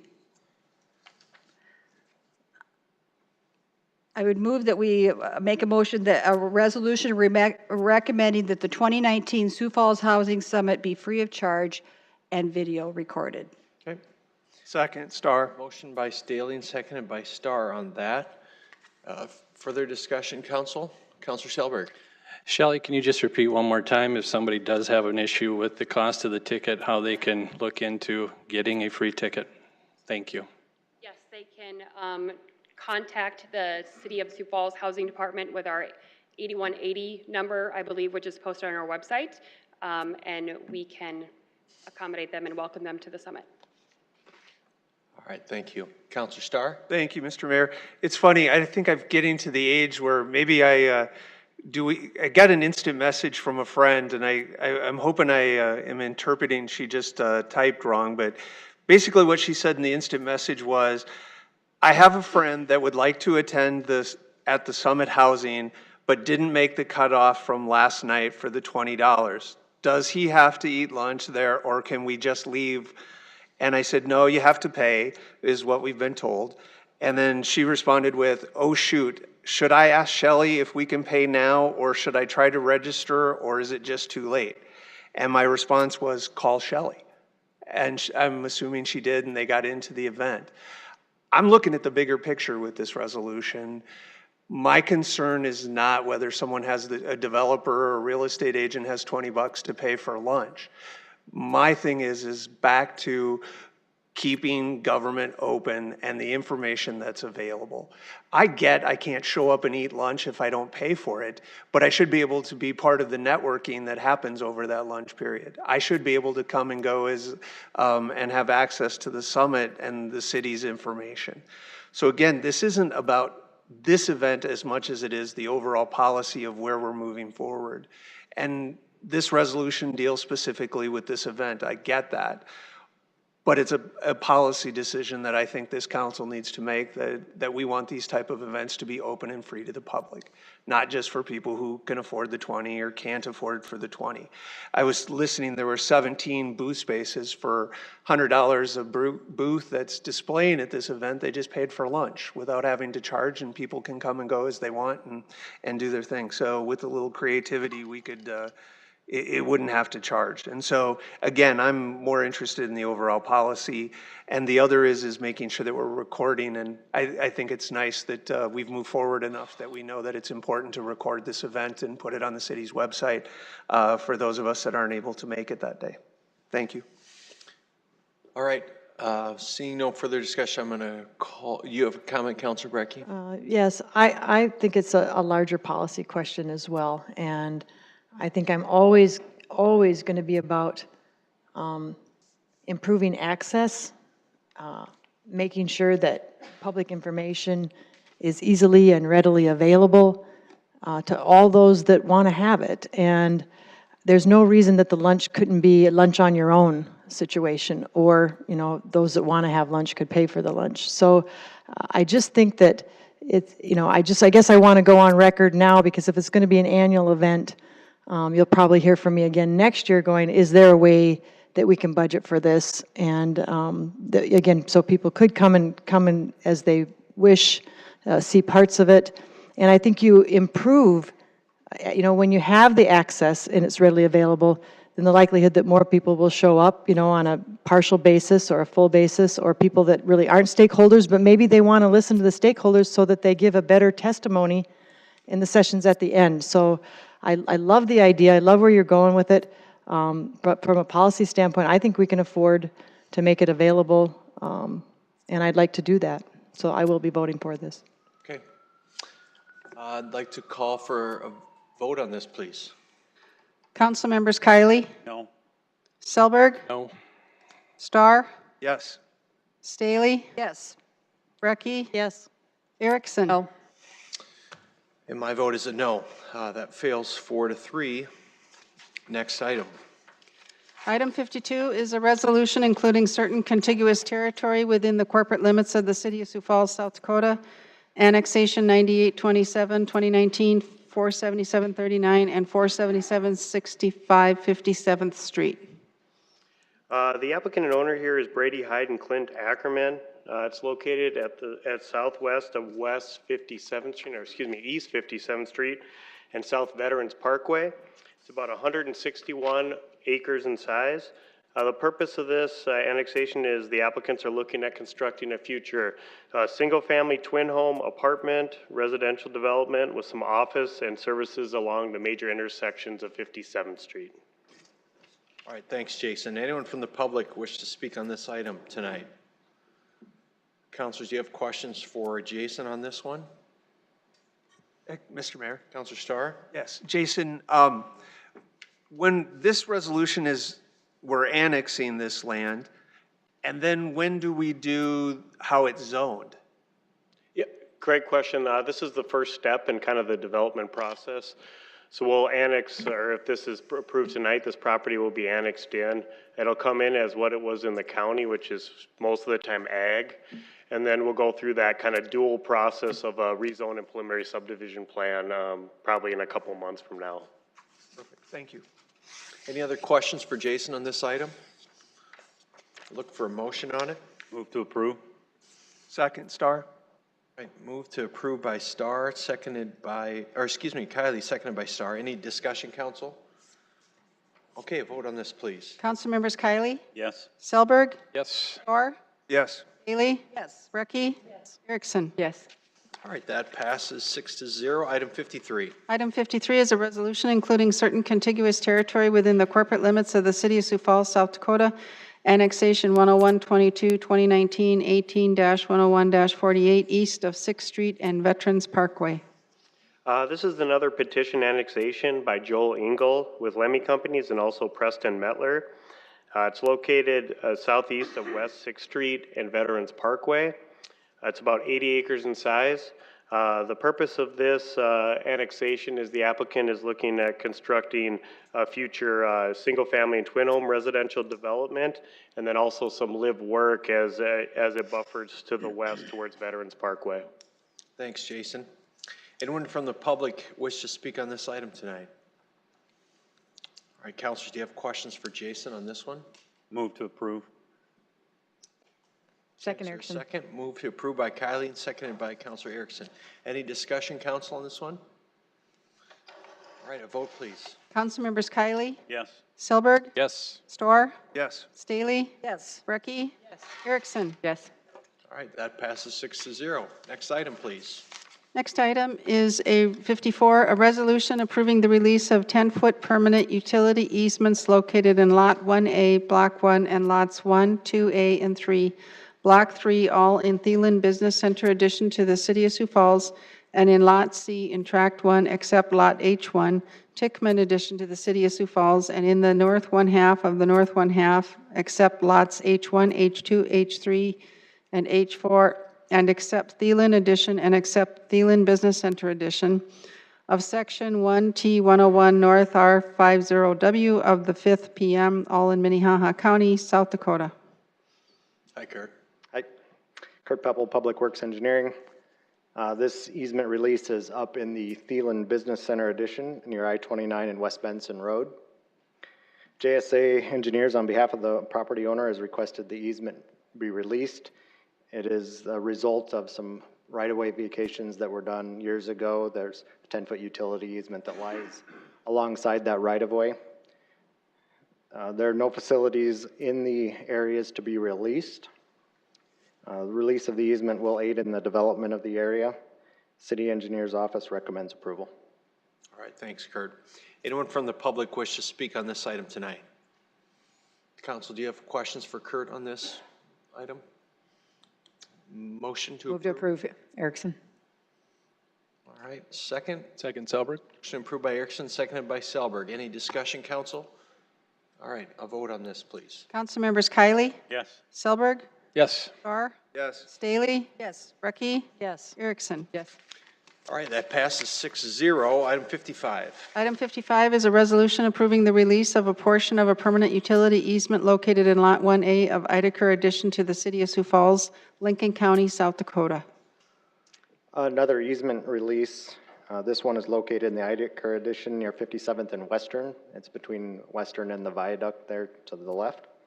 Sayer Associates, on behalf of the property owner, has requested the easement be released. There are no facilities located within the area. The release of the easement will aid in the development of the parcel. City Engineer's Office recommends approval. Thanks, Kurt. Anyone wish to speak on this item tonight from the public? All right, councilors, do you have questions for Kurt on this? Move to approve, Erickson. Second, Brecky. All right, move to approve by Erickson and seconded by Councilor Brecky. Any discussion, council? A vote on this, please. Councilmembers Kylie? Yes. Selberg? Yes. Storr? Yes. Lee? Yes. Brecky? Yes. Erickson? Yes. All right, that passes 6-0. Item 56. Item 56 is a resolution approving the release of a vested drainage right located in lots 3A and 3B in Block 2 of Western Valley addition to the City of Sioux Falls, Minnehaha County, South Dakota.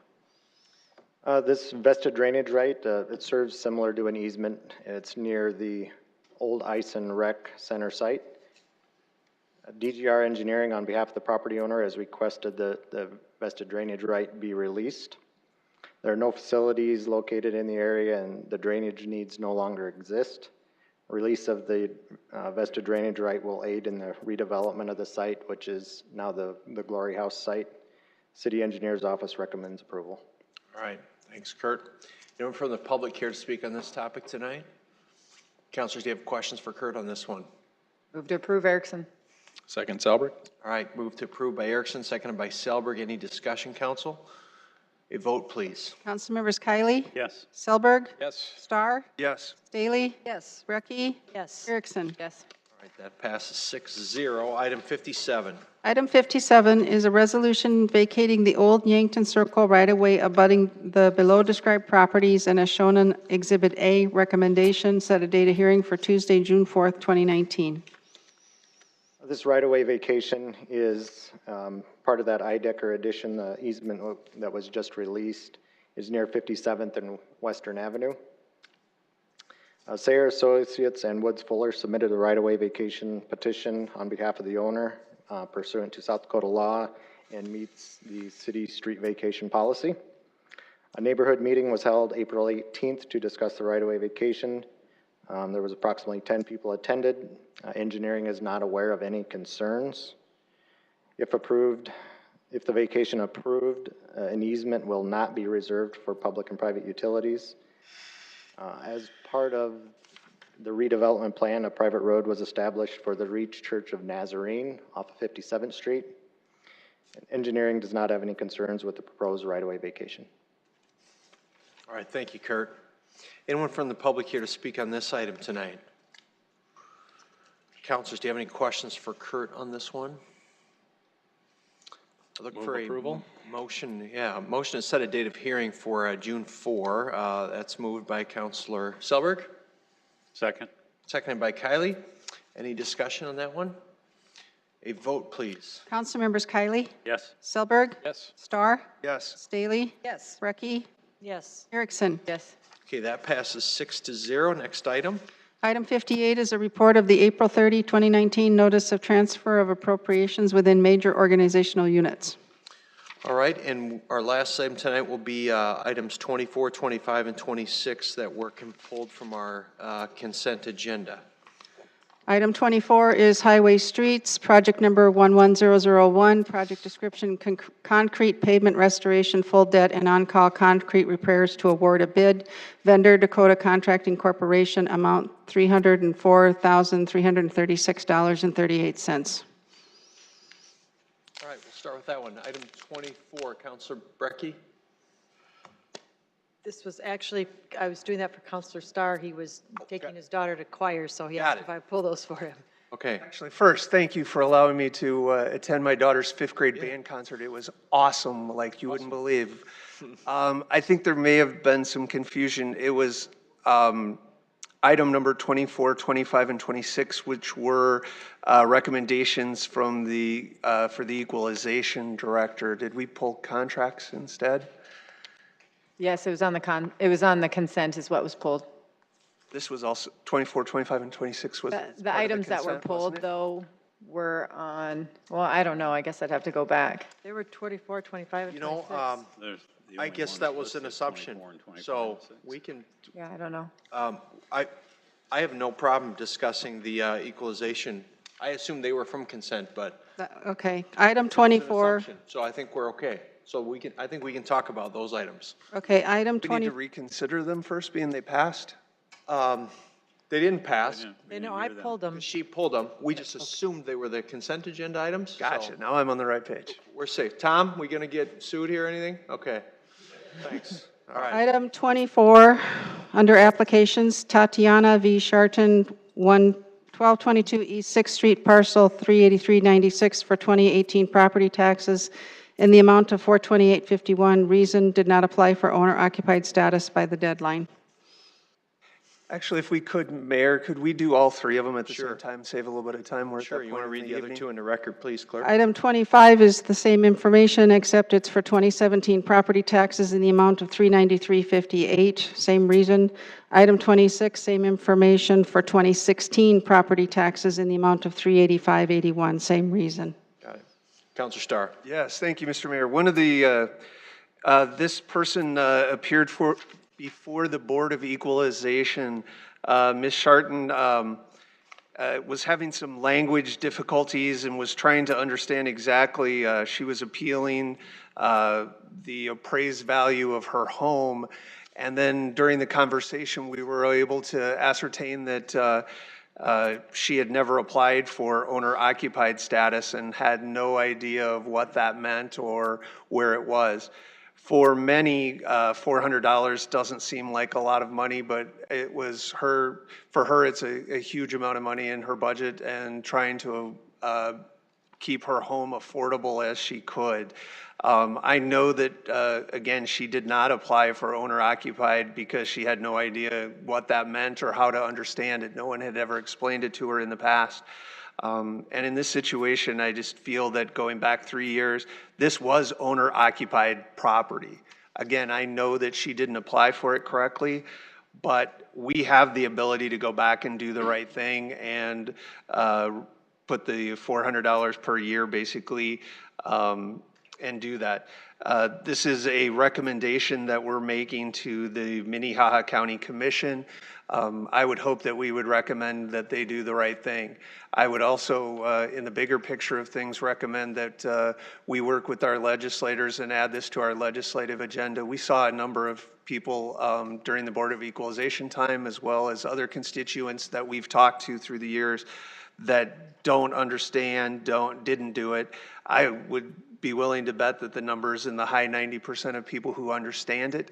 But I think the onus should be more on the people who have rental property or non-owner occupied property to do this, rather than the confusion that comes with language barriers in this case, as well as understanding how government and the process works. So when it comes time, I'm going to make a motion to amend, but I'm going to, or to approve the recommendation, and then I'll be voting against the recommendation. Okay, thank you, Councilor Starr. Any discussion on this, Councilor Brecky? Is this one of those, what are we doing when we approve and what are we doing? I want to understand how to vote on this appropriately. I'll have Stacy speak to that if you would, please. Excuse me. This is comparable to the issue. Well, it's the same issue that we faced last time in discussing this. And the state of the law is that there's no exception for this other than active duty military service. So while there, I understand the arguments regarding the language barrier. There have been issues of whether something was actually timely filed but not recognized by the county. The city, who benefits from and receives tax receipts, is required by law to make a recommendation. The law provides the provision under which there is an exception to this policy, otherwise the deadline is final. And so that the law provides that the recommendation by the county is one, or by the city rather, is to the county, and if there are evidentiary issues, the county can take that up, and the citizen's remedy is with the county. So I'm not going to disagree with Councilor Starr's, intent to pursue a legislative fix, as he would define it, for this, but that does not change the state of the law as we sit here today. And so, that's the state of the law. All I can do is advise as to that. You are making a recommendation to the county. The county will make the ultimate decision. But as the law exists today, there's only one, again, exception for that, and we don't have any evidence to that effect. Councilor Kiley? Please specify a yes vote, what it means, and what a no vote means. Well, a yes vote is to,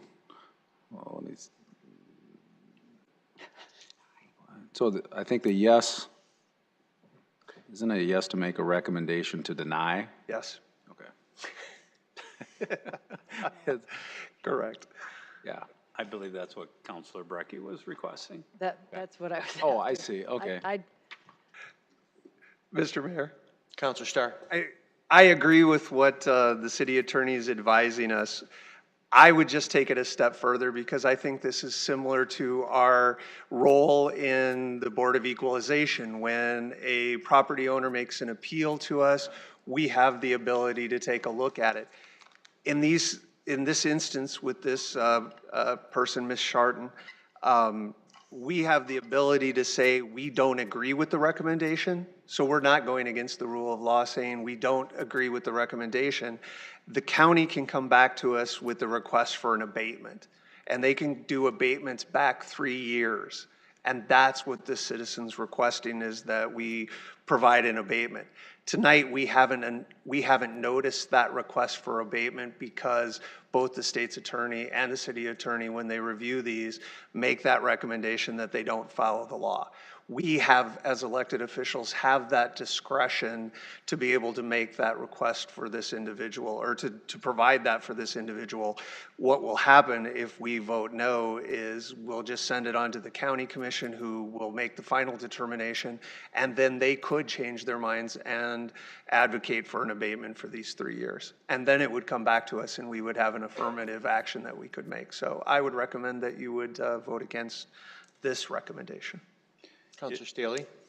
And I think several of us were, and the mayor, I believe, was there too. And I mean, it was so touching to see this woman up talking to us, having no idea that she was eligible for this classification. And it was kind of like we kind of had to explain this to her, that owner occupied meant that she was in a different classification for assessing her home.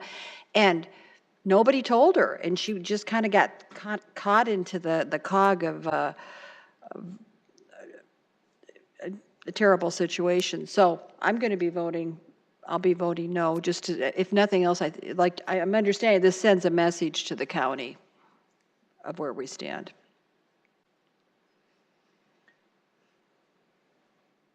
Sorry, I'm getting advice from my counsel. Go ahead, Counselor Is Staley. Tatiana here this evening? I don't believe so. No, and when I talked, Mr. Mayor. Go ahead, Counselor Starr. When I did talk to her, she was having difficulty understanding how to get here tonight. I think it was her intent to be here, and she would have made a similar case, but again, the language barrier seemed to be more. I would have gone and got her, except that I went to the band concert instead. Counselor Kiley? Thank you. I was just going to say that, I mean, it is appealing to vote no, but I'm inclined to apply the law as it is currently written. The thing is too, regardless whether we vote no or yes this evening, the county can overturn our decision, and it's going to ultimately be their decision. Some people can say, okay, well, that's passing the buck, but I think that until we change some state laws, that I'm going to be required to follow them as they are currently written. Thank you. Can I get a motion on the floor for this? Mr. Mayor, I would move to approve items 24, 25, and 26. Okay. Can I get a second, please? Second. Okay, second by Kiley. Counselor Brecky, did you have further discussion? No. Okay. Any further discussion on this item? All right, I'll call for a vote on it, please. Councilmembers Kiley, Yes. Selberg, Yes. Starr, No. Staley, No. Brecky, Erickson. Yes. I will declare that a tie, and for the reasons stated by Counselor Kiley, I will be voting yes as well. So that item passes 4-3. All right, is there any new business, council? Move to adjourn. Second, Starr. Right. Move to adjourn by Erickson, seconded by Starr. All those in favor say yes. All those opposed, no.